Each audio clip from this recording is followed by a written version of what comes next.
අද අපි කතා කරන්නේ අපේ වියපත් වැඩිහිටියන්ගේ මුත්‍රා කිරීම සම්බන්ධව ඇතිවන ගැටලු ගැන.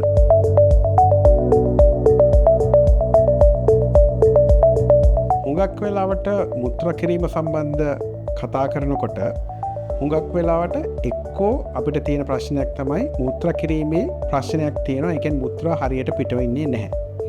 නැත්තම් මුත්‍රා කිරීම කන්ට්‍රෝල් එකක් නැතුව සිදුවීම. ඒ දෙක තමයි ප්‍රධාන වශයෙන් නැතිවන ප්‍රශ්න දෙක. අපි එතකොට දැන් මුත්‍රා කිරීමේ ප්‍රශ්නයක් නැත්තම් මුත්‍රා කිරීම හරියට සිදු කරගන්න බැරි දේ ගැන කලින්ම කතා කරොත් අපේ ගැහැණු පිරිමි දෙපාර්ශවයටම වෙන්න පුළුවන් දෙයක් තමයි මලබද්ධය නැත්තම් කොන්ස්ටිපේෂන් කියන තත්ත්වය නිසා මේ දේ ඇති වෙන්නට පුළුවන්.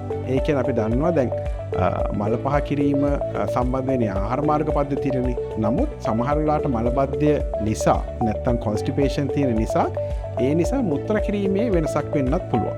විශේෂයෙන්ම අපි පිරිමි පාර්ශවය ගැන කතා කරොත් ඔවුන්ට මුත්‍රා කිරීමේ ප්‍රශ්නයක් තියෙනවා නම් ඒක ඔවුන්ගේ පුරස්ත ග්‍රන්ථියේ ප්‍රශ්නයක් නිසා වෙන්නට පුළුවන්. ඉතින් ඒක නිසා ඔවුන් එහෙම ප්‍රශ්නයක් තියෙනවා නම් තමන්ගේ පවුලේ වෛද්‍යවරයාට හෝ වෙනත් වෛද්‍යවරයෙකුට ඒ ගැන පැවසීම බොහොම වැදගත් වෙනවා. මොකද සමහර වෙලාවට එහා සම්බන්ධව නොයෙකුත් වෙනත් පරීක්ෂණ කරලා බලන්නට වෙනවා පුරස්ත ග්‍රන්ථියේ ප්‍රශ්නයක් තියෙනවා කියලා. මේ හා සම්බන්ධව බලනකොට අල්ට්‍රාසවුන්ඩ් ස්කෑන්, මුත්‍රා පරීක්ෂණ ඒ වගේ දේවල් කරන්නට වෙන්නට පුළුවන්. ඊළඟට අපි කතා කරමු පාලනයක් නැතුව මුත්‍රා යෑම සම්බන්ධව. මේකට කියනවා urinary incontinence කියලා. මේක ගැහැණු පිරිමි දෙපාර්ශවයටම වෙන්න පුළුවන්.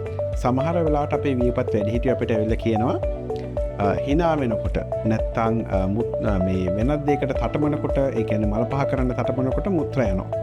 නැත්තම් hina වෙනකොට මුත්‍රා යනවා. ඒ වගේ දෙයක් ඇති වුණොත් ඔබගේ වෛද්‍යවරයාට කියන්න.